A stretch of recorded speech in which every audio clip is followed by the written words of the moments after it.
తెలంగాణలో వెబ్సైట్లపై హ్యాకింగ్ బెడద తీవ్ర అనుమానాలను రేకెత్తిస్తుంది. ఇక సాధారణ శాఖలు కాదు, పోలీస్ కమిషనరేట్ అధికారిక వెబ్సైట్లను హ్యాకర్లు టార్గెట్ చేయడంతో రాష్ట్ర వ్యాప్తంగా కలకలం రేగింది. ఉదయం నుంచి హైదరాబాద్, సైబరాబాద్, రాచకొండ కమిషనరేట్లకు సంబంధించిన పలు లింకులు యాక్సెస్ కాకపోవడంతో సైబర్ సెక్యూరిటీ టీం అప్రమత్తమైంది.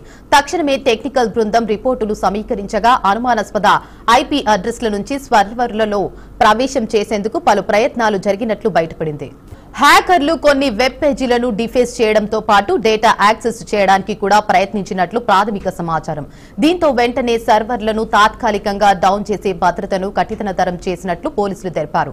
ఇది సాధారణ హ్యాకింగ్ ప్రయత్నం కాదని, విదేశీ హ్యాకర్ గ్రూప్ వ్యవహరించే అవకాశం ఎక్కువగా ఉన్నట్లు అధికారులు అంచనా వేస్తున్నారు. ఈ దాడుల ఫుట్ ప్రింట్లను ఫోరెన్సిక్ గా విశ్లేషిస్తూ దుండగులపై వేగవంతం దర్యాప్తు చేపట్టినట్లు అధికారులు స్పష్టం చేశారు.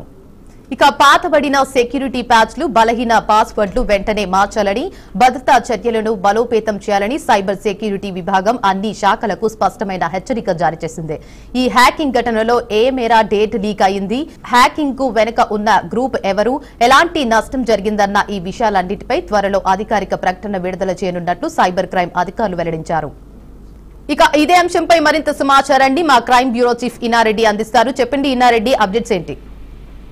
దేవిక, మనం చూడొచ్చు గత కొద్ది రోజులుగా ఈ హ్యాకర్స్ అనే వాళ్ళు వెబ్సైట్ లోకి ఎంటర్ అయిపోయి వెబ్సైట్ లో ఉన్న బగ్స్ ఆధారంగా ఏదన్నా ఫైల్ ఓపెన్ చేయగానే ఆటోమేటిక్ గా ఈ ఏమైతే ఈ గేమింగ్ యాప్ ఉండే గేమింగ్ యాప్ డైవర్ట్ అయ్యేలాగా దాన్ని డెవలప్ చేస్తున్న పరిస్థితి, చిన్న కోడ్ రాసి దాన్ని ఇంజెస్ట్ చేస్తున్న పరిస్థితి చూస్తా ఉన్నాం.